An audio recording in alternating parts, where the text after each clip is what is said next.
Welcome to the 25th and final installment of Blue Wave Pod. I'm your host, Eric Heffinger. And I'm Soham Manik. He's alive. 25. Sorry I wasn't here for the last one, but it was a great one. And full of anticipation for what was a really interesting night overall. And I guess the question is, Eric, and we should ask you because of the last episode, did it meet your expectations? No. Was it a blue wave? No.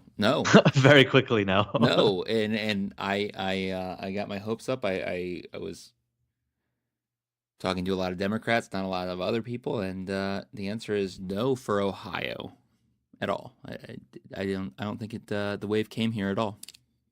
Well, let's talk about Ohio because we obviously have focused on Ohio a lot during our 25 episodes. Interesting numbers that came out of Ohio, right? I mean, Democratic voting numbers actually went up pretty significantly. Actually, it was the second largest turnout for a midterm for Democrats ever, and we won one statewide seat, and that was Sherrod Brown as senator. He won the seat again for the third term, and then everything else we lost, and that's the second highest turnout for Democratic voters ever in the state of Ohio for a midterm. That's ridiculous. Yeah. In a state that we are told is a swing state. Right, which we'll get back to, I think, talking about whether it actually is a swing state anymore, as a lot of people have talked about. But first of all, I think that says a lot about Sherrod Brown.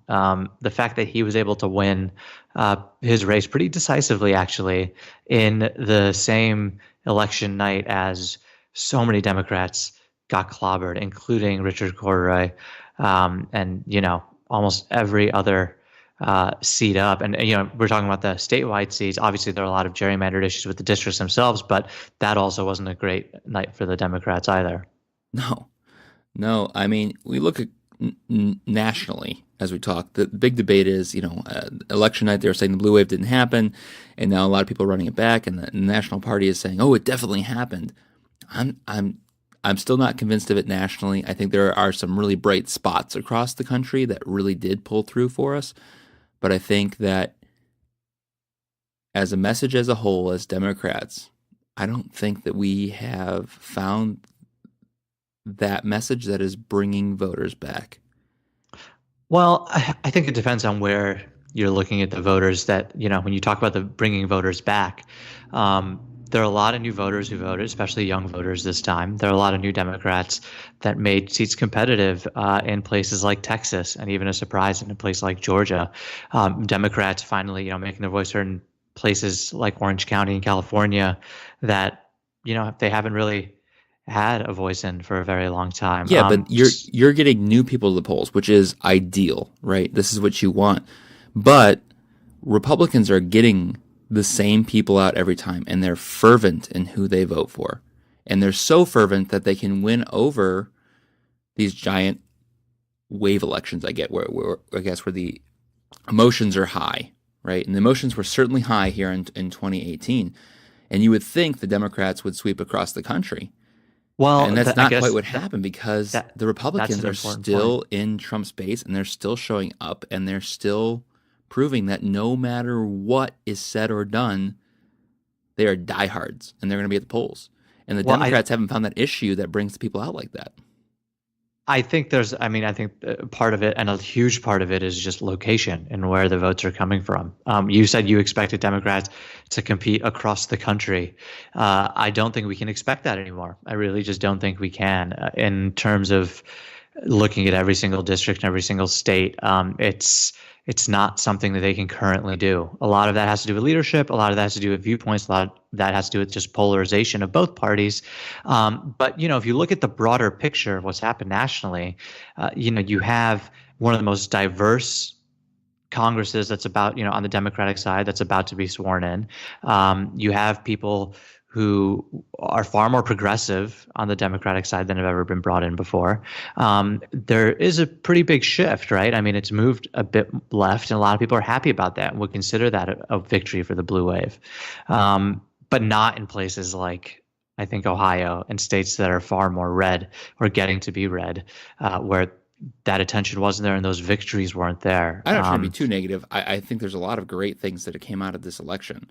But what I really wanted, and I thought this country needed, was an overall reprimand of the Trump style.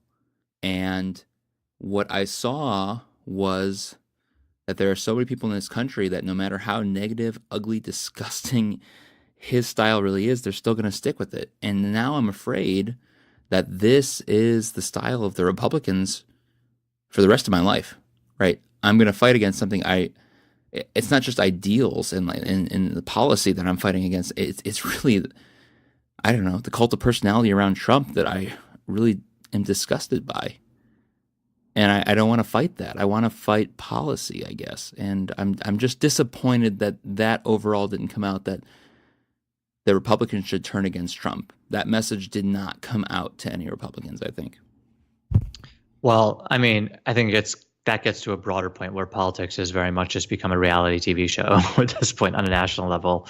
And it is all personality based, and it's all, who did what. And it's like reading a gossip magazine with what happens on a day-to-day basis. So I think that's just what it's for the future. And, what we've seen so far, I don't think that's going to change anytime soon. And that's going to just intensify, I think, on both sides. You're going to let's see what happens coming up to 2020 and seeing what characters come up for the Democratic nomination and what kind of circus that becomes. Everything's becoming more of a circus, which is why I think you're seeing at least a bit more of an importance set on local government, and that's where I think you see the actual sort of seeds being planted. And the nice part are the people, I know we talked to so many on the pod who have been getting involved for the first time in what they're doing on a local level, whether it's city council like you, people becoming precinct captains, things like that. So that is a huge plus. Well, that's actually where I wanted to go with this. I'm always bringing it back to Ohio because this is where I am at. This is where I know the people the best. Right? I mean, when I watch the national news like everybody else, we can listen to the pundits' heads explode. I know the people here, and I've never seen anything like this past election and people showing up. There is still a drive out there, but there are so few people with any sort of experience at all. And when you talk about locally, when we looked at all the people running for congressional seats or even running for the state house in Ohio, which is, almost everybody we talk to is from Ohio. There's a few exceptions to that. Almost none of them had any elected positions before what they're running for, right? And yes, there's exciting. You got all these people out for the first time, but I think you saw so many of them failed in the state. We have so little bench that I think we should start looking at these smaller seats, these city council seats.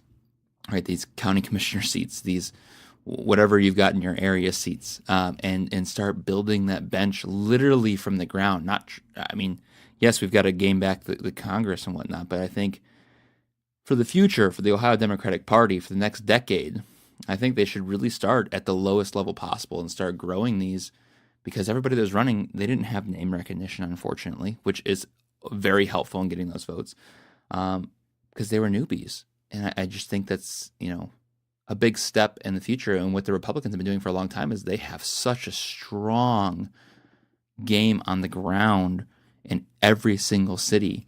It feels like, besides the huge ones, the Cincinnati, the Columbus, the Cleveland, that they've got those people. They're ready to go, and people know who they are, so they vote for them. So I really think we got to start talking about the lowest level seats possible and building it from there. See, now that's spoken like a true Cleveland Browns fan, if I've ever heard it. You're saying go into rebuilding mode. Let's go. No, I completely. When you're Cleveland Browns, you always have to rebuild, right? Hey, no, now it's happening this year. It's happening this year. This is great. This is great. Not to give up Cleveland Browns are Democrats, because the Cleveland Browns, sure, they've won a couple games, but we've got an interim coach here. Like, I don't know what you're getting at. There's no permanence going on. I'm still riding the high of winning 2 games in a row. Sorry. Condoleezza Rice is going to be our new head coach. Have you not heard? I did hear that. That's amazing. Zero experience in any football, but she's coming. Hey, man, if Trump can be president, let's bring Condi. Let's just do it. No, I mean, I completely agree with you. I think that is where it's obviously very hard to win the messaging on, a even on a congressional level in a congressional seat, even on a state house level for a state seat, you just run into these problems as Democrats in Ohio specifically.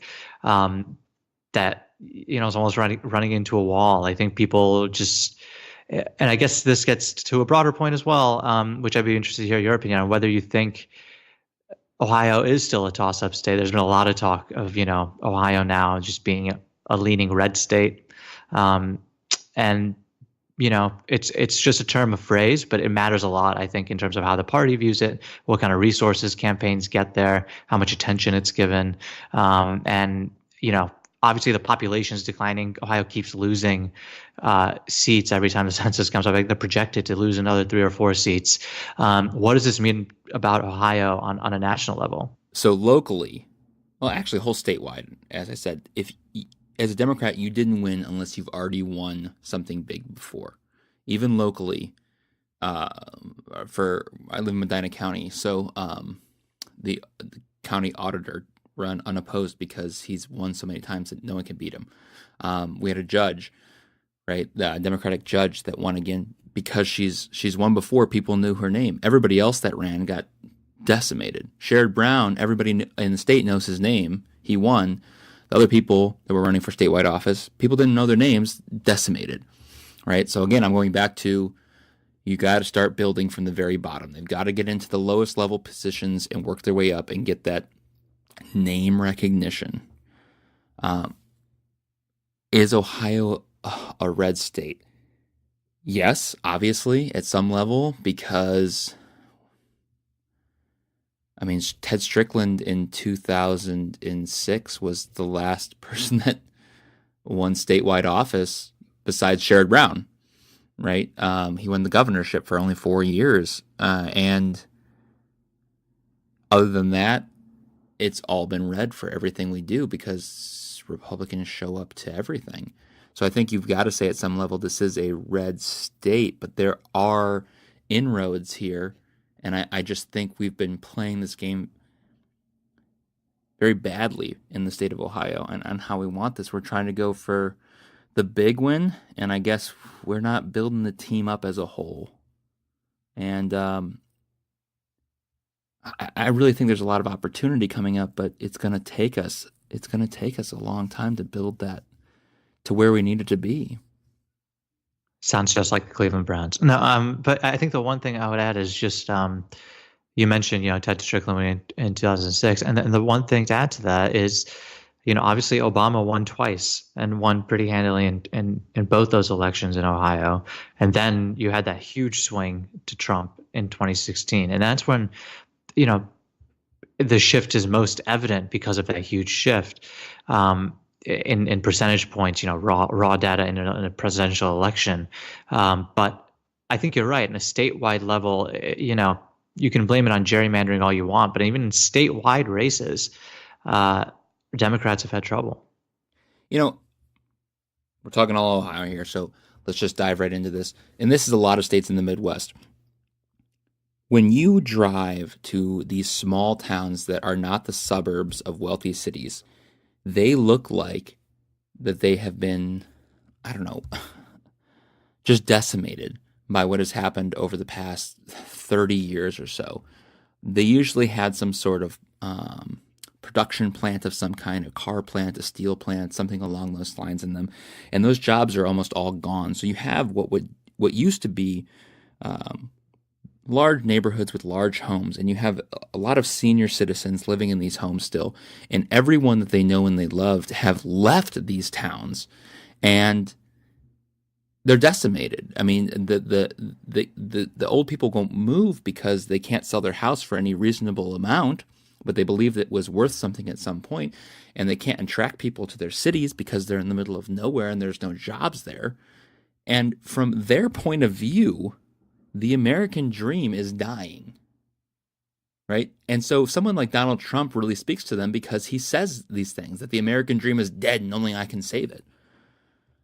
And you have very few politicians in Ohio, at least where I see, and I believe this is true for most Midwestern or middle country states, that are standing up and saying that this is a problem, that your white male, you know, baby boomer is dying at an earlier age than their parents were, even because they don't have the nutrition, they don't have food, they don't have groceries.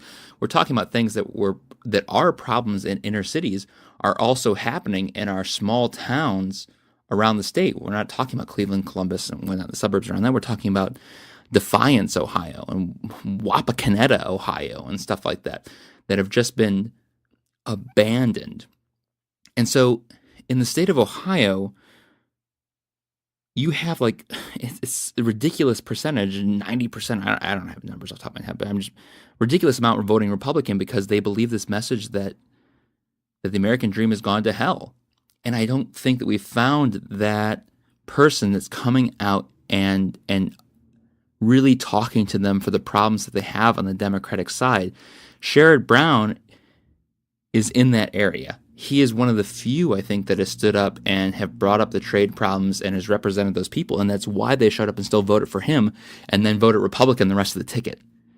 And I think we need to pay attention to what Sherrod Brown is doing because there are so many people disenfranchised, but Sherrod Brown still is who they go for. Yeah, and I think that's what the Democrats need to look at. Well, I don't know. See, this is where I am of two minds. I get it. Like, I get the argument of having somebody who can speak to those voters and try to compete in those areas, and it's really important to do.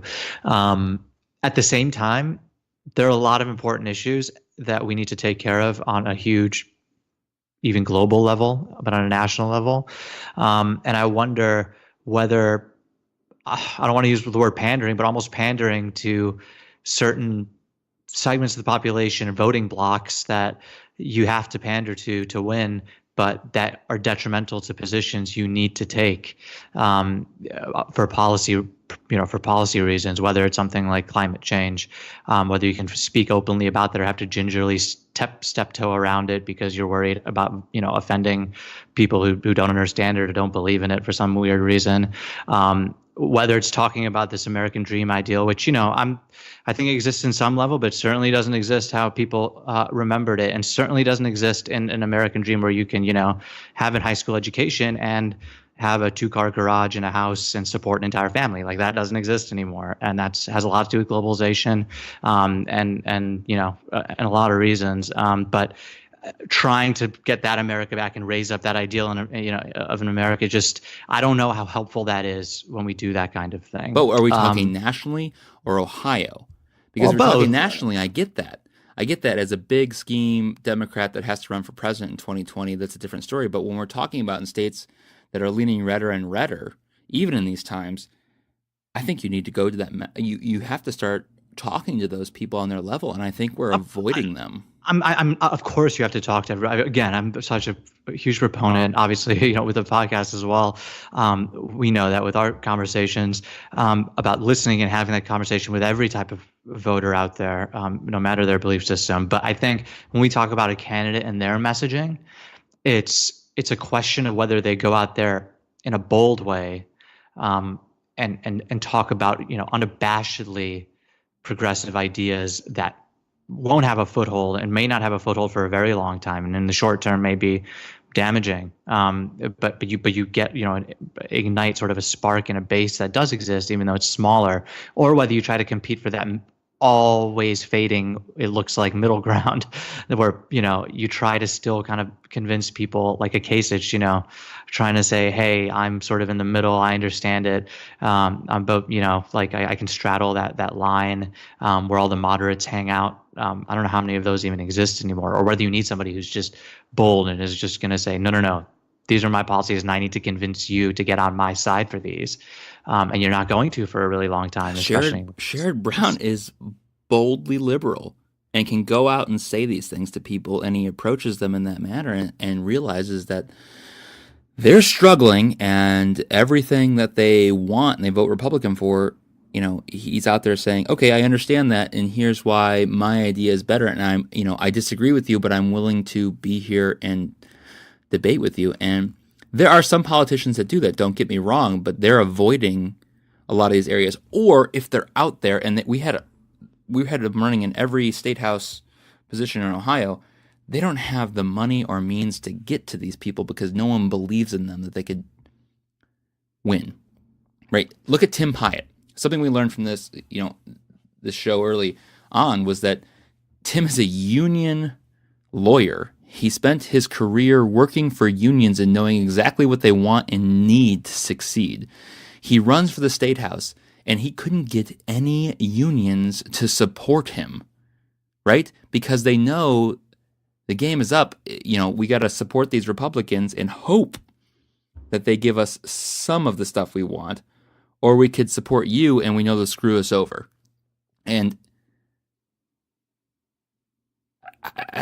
I guess I don't know where to go with this. The game has been rigged for so long against Democrats that I don't know how to change that. I don't. So that's why I don't feel like it's a blue wave.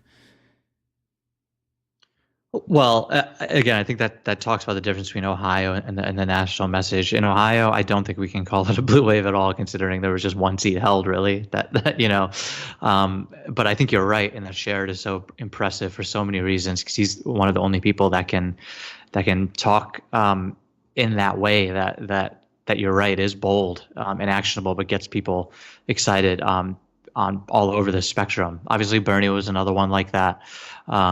Elizabeth Warren maybe as well. And that leads to looking forward a little bit into who's going to take that mantle of leadership, right? As we look towards 2020, obviously, it sounds like a lot of people are. Sherrod's obviously considering it. He mentioned that already. Kasich is apparently considering it, running a primary challenge. Warren is obviously considering it. I'd be surprised if Kamala Harris is. Name a Democrat, they're considering it. Yeah, pretty much now, right? I mean, and does that lead to problems of, almost in 2016 when the Republicans had 16 candidates run as well, and they ended up Was it a Trump, problem because obviously. they won everything? Well, I know, but they did end up with someone like Donald Trump as It looked like a shit their show, but they won. Who would be the left's equivalent of Donald Trump? Would it be somebody like Oprah? I You laugh. That's seriously been talked about. I know it's seriously been talked about. God, I want someone with experience that can get in there on day one and actually know how government operates and not have to give them a tutorial, right? If you're the highest office possible, I should hope you know where to go with this. That's what I want, but that might not be what the masses want. I don't don't think any kind of "I've been in government for decades" line is so people are always going to try to position themselves right now as the outsider, right? I don't know.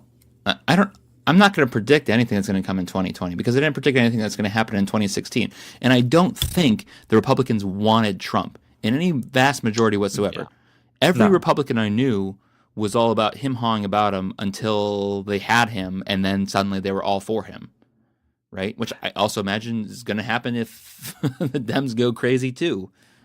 Well, I mean, that's the problem, right? If you have so many, because I remember way back in 2015, right, during the primary, Trump hovered at like 10%, 15%, and everyone kept talking about his ceiling, right? Like, there's no way that his support goes over 25% of like Republican voters, and it stayed there for a while. There were so many candidates in, and as people started dropping away because no one could get over 30% or 40% of support because there's so many people running, and I feel like we have that sort of fragmented field right now, and obviously it may shape up differently in a few months. I'd love for the Dems to get together to control their fields of cats that they're going to corral and say, like, okay, here's like 5 of our biggest demographics and here's our top 5 contenders. But I think we're going to get like your top 25 contenders. Yeah, because everyone thinks they're in the top 5. Sure, exactly. Like, I know. yeah. I just wish they all got together in a meeting and they realized, like, okay, like, we need a really progressive person. Who is the best of the really progressives?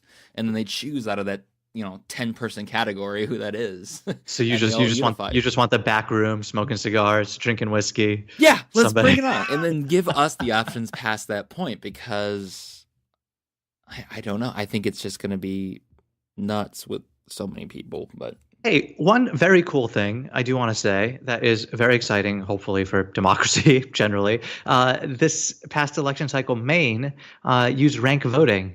One of the first in the nation to do so, and people loved it. It was wildly successful, and so people are talking about rolling that out nationally. I think it's a very cool idea. I'd like to see it done in a couple more smaller areas like Maine to measure it out and see how well it works before I go like huge statewide, but I think it's a very cool idea, and I'd love to test it out. I would It's love. cool. I mean, it finally means your vote isn't just sort of, thrown away if you don't. You can finally vote for people who really fit your belief system, and you can still vote for, Well, that offers the opportunity um, for third parties again too, not oh yeah, which I think is important. I think we need to have that in there at some point because Dems are not always going to be right. Republicans are not always going to be right. You need to have a counterbalance, I think. yeah, and that also, I mean, I don't mean to talk so broadly or on a big level again, but a little bit about 2020, right? With Bloomberg thinking about mounting a run very seriously this time again. I'd never vote for him. A couple others. Why not? What would be your reason? Just Because he's I rich. like my extra large Cokes. Get out of here.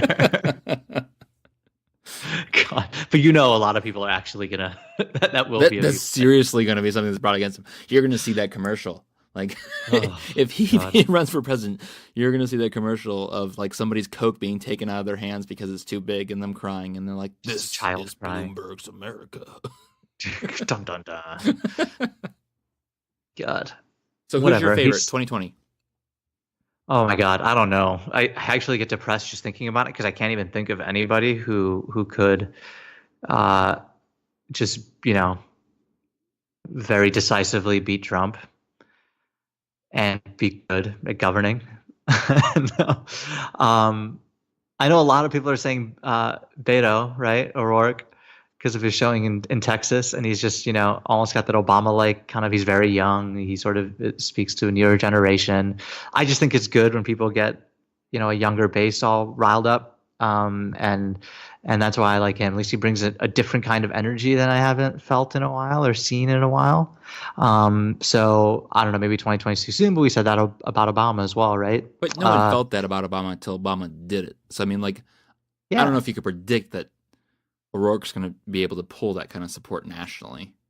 I mean, I know he No, pulled the money now, but I don't know if it's going to replicate. It's the same thing with Bernie. No one saw Bernie coming, and yeah. But Bernie it brought was in a just, huge amount. yeah. I don't know that Bernie can do it again, honestly.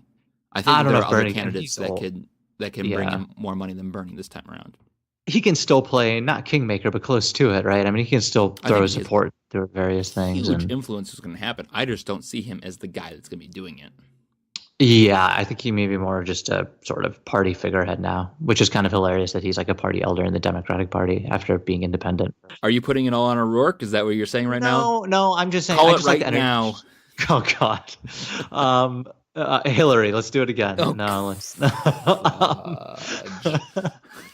uh, no, I mean, I'll have some home safe right here. I would like to see Sherrod mount a serious campaign, and I'd like to see where that goes. And I think it could be really exciting. He's great. Connie's obviously great.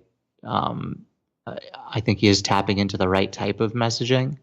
And so he'll have a voice in some way or form. Obviously, I think he's going to be considered again as vice president. I think he was for Clinton as well, right? Yeah. Um, He's top but three for Clinton. And what I heard he was, I don't know how much this is true. This is rumor mill. He was chosen by the party elders, and Clinton went with Kane instead because she felt that she knew him better. so there is a back room with whiskey and cigars. Always. Damn. See, that's where we should have done the podcast from. That would have been great. My voice would be so deep from all the coughing of the cigars that I don't know if it would be good for the audio. Yeah, it's fair. No, I mean, that was always a weird choice to me, Tim Kaine. I mean, Virginia, right? That was a big Virginia. reason. And But at the time, we're talking Virginia as a swing state. Now we're talking Virginia as blue 2 years yeah, later. So yeah, and that gets back to Ohio in a way, right? I mean, we talk about where resources are going to be sort of shifted to when on the national level, when the Democratic Party wants to send attention and money somewhere. It may be less and less Ohio, and more places like Virginia and Texas, and surprisingly Georgia, and places where, they're mounting new challenges, well, which is exciting. 2020 Ohio is still going to be worthwhile because the census hasn't happened yet, or Yeah. the redistricting hasn't happened yet. So we'll have just as many electoral votes and congressional seats as before. So the attention will still be here in 2020. If it still goes pure red like it was before, and we lose some seats, you could talk, 2024 in the future that Ohio is not as important. Right. But for 2020, we definitely still are. And for me, 2020, I don't see anybody standing out right now as your Hillary Clinton style front runner. I don't. I think Senator Harris out of California has a large following. I think of women and African Americans, which is a huge swath of the Democratic Party. I think she's definitely someone to watch, and I would love if somehow Sherrod Brown was involved in that. Again, the Ohio thing, and I'm biased because I really think he's got a pulse on a problem the Democratic Party has across the country in areas that they're doing very badly in. And I think he should be a part of this somehow, whether that be top of ticket or second on ticket. I don't know, but I could see those two going somewhere further than a lot of the people we talk about. Yeah, I mean, we've talked about this. Everyone's talked about this, but it's important to note that a lot of if there was a blue wave, and especially nationally, it was 100% led by women, right? I mean, all the new candidates who are about to be sworn in, so many of them are women. So many women ran, and as we saw, not even just those women who ran for office, but those who led the grassroots campaigns. A lot of times, these resistance groups all around the country. Led by women. All right. Before we close out this episode and the whole show, biggest lessons learned. I'll start. Just run. Run for something that you can do and you could wrap your head around. You don't have to, run for the Senate on your first try. But we need people to run. And there is such a large base of people out there that have never been involved before that are making relationships right now and have been doing so since 2016. I've met so many people across this state, and this podcast has made us meet so many people across this state and even outside of the state that we could talk to that really have a passion for what they're doing. So I think the biggest lesson learned is we can create these networks ourselves. And if we really want blue waves in the future and to create a real movement that's lasting beyond just a singular election, it all comes down to us. And if you're listening to this podcast, you probably already believe in that, but I guess it's encouraging your friends and family that they also not just should be voters, but they should be somehow involved in the process. Not necessarily running, but to be involved in the party and the idea of it. Because there's so many people out there that refuse to be part of the collective group because they're afraid to be wrong, but we can't get it right unless we work together. And while I don't always love the Democratic Party, I think there's so much right with it at the same time that we need to work together to make this a better thing. And I think we can do that. And I think we've learned a lot from the people that ran, and I think those people could help us in the next election cycle and on to become better representatives of our communities. And I think that's what I took away from this whole podcast is listen, learn, and you're going to get knocked on your ass sometimes, and you get up and you acknowledge that you learn that lesson and keep striving forward. And, when we think about the biggest lessons we learned, it's really hard to say because I agree with everything you said in terms of how important it is for people to get involved, particularly on a local level, because I think that's been something that has been neglected for a very long time by every average person, and they'd be surprised to know how much what their local government does actually affects them, and they could easily get involved. And as we know from this podcast, there are so many openings and so many roles that people can fill that are just waiting to be filled. And if regular people don't fill them, the crazies normally do, and that's not great for anybody in its own. They honest to God do, and I'll tell you this from being in a position now.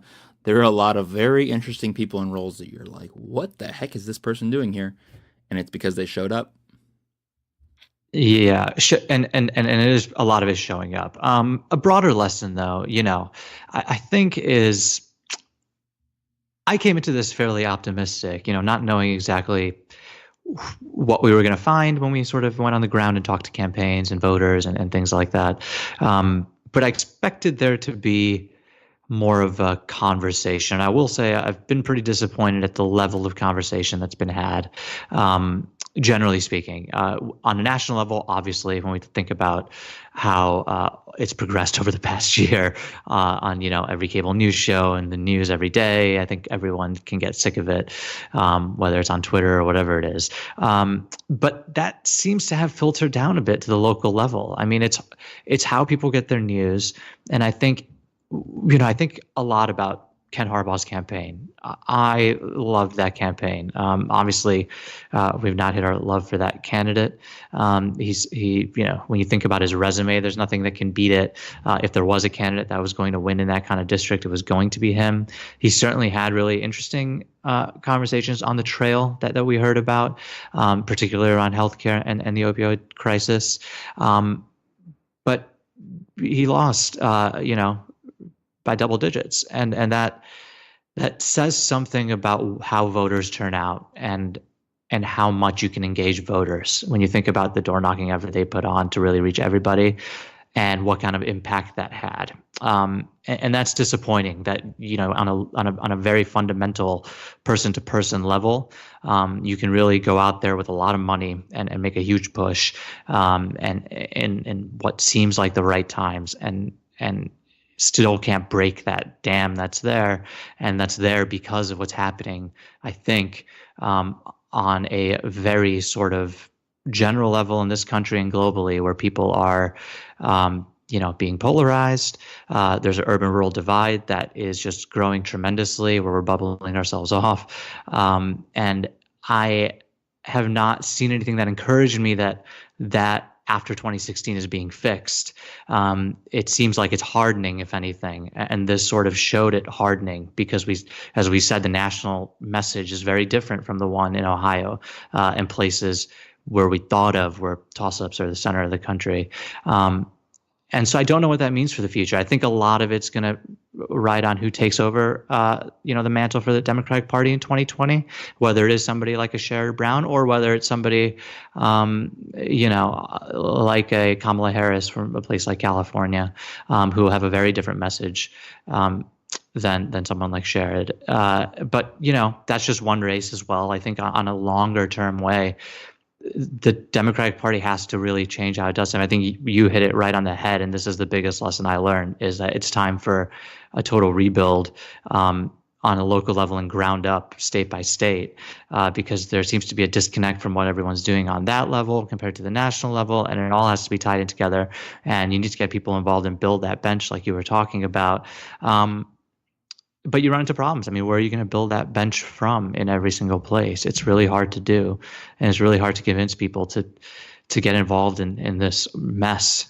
When you say, when you mention people getting involved in the collective because they don't want to get involved because they think they may be wrong, I don't think that's why people don't get involved. I think people don't get involved because they look at it and it looks gross and just absolute like a mess and like a circus, and they don't want any time with it because they're busy living their lives in other ways and filling their life with hopefully happy things that don't involve the stress of the news every day. I agree with you 100% on everything you said to the last part.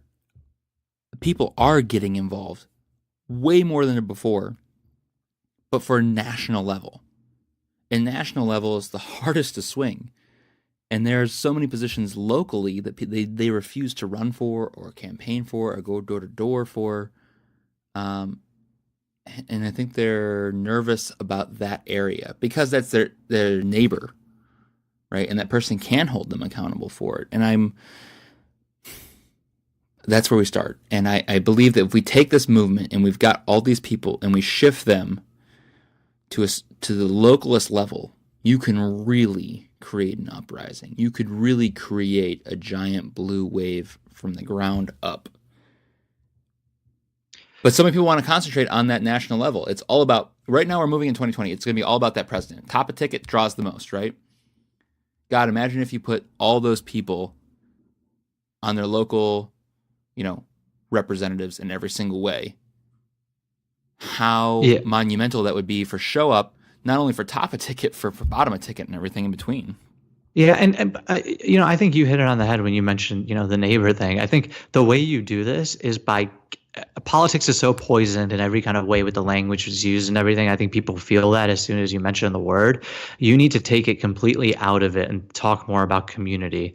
And instead of even mentioning Democratic Party, blue, red, politics at all, mentioning the president's name, anything like that, anything on a national level, I think you're right. I think it just comes down to your community and having discussions in your community where you can sort of push your progressive ideals. Oh my God. Lesson learned from this. I freaking hate the resistance online people. I have a bit of The trouble with worst, them too. craziest conspiracy theorists that are out there on the left or right. Oh my God.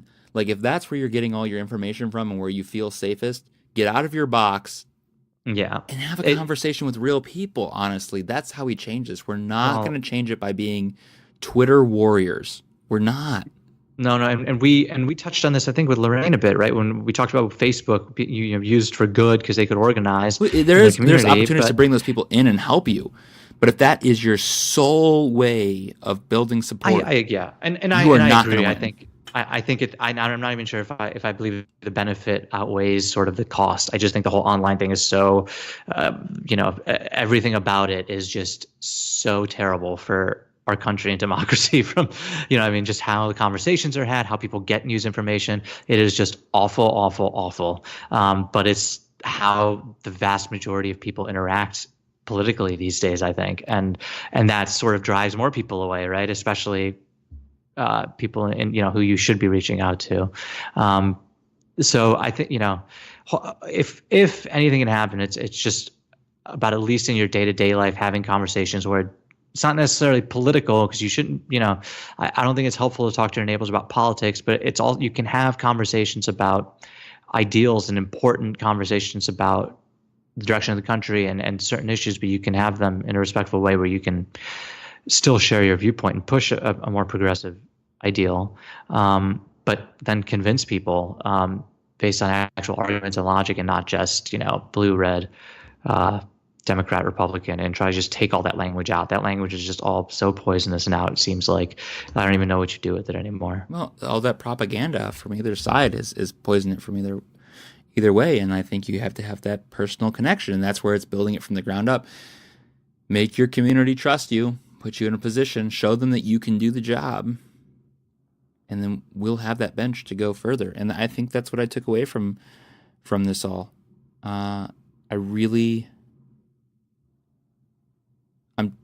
I'm not, like, nationally, I'm happy in what's happening. I think there is a rebuke for Trump. Locally, I'm very disappointed in the state and not being able to convince put that message out there in any way. But there are signs of hope. I really think there are, and I think, I don't know. I think.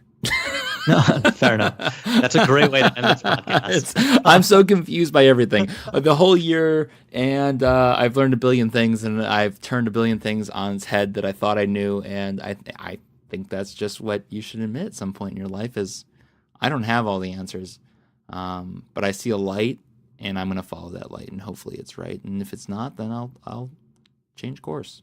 Yeah, and all said, I'm obviously super confused as well, and I think that's why this has been so interesting. I mean, this whole podcast experience has been super interesting, just because it does make you rethink everything that you thought you knew about how things worked, especially on a local level, and just talking with so many different people, I feel like my mind has changed every week based on the conversations. So it's been great. It's made me because we get to have those conversations. Yeah. And I don't think many people do. And they see politicians as some outsider. And we actually got to talk to them formally on the podcast. But how many conversations did we have not recorded that we actually learned more from?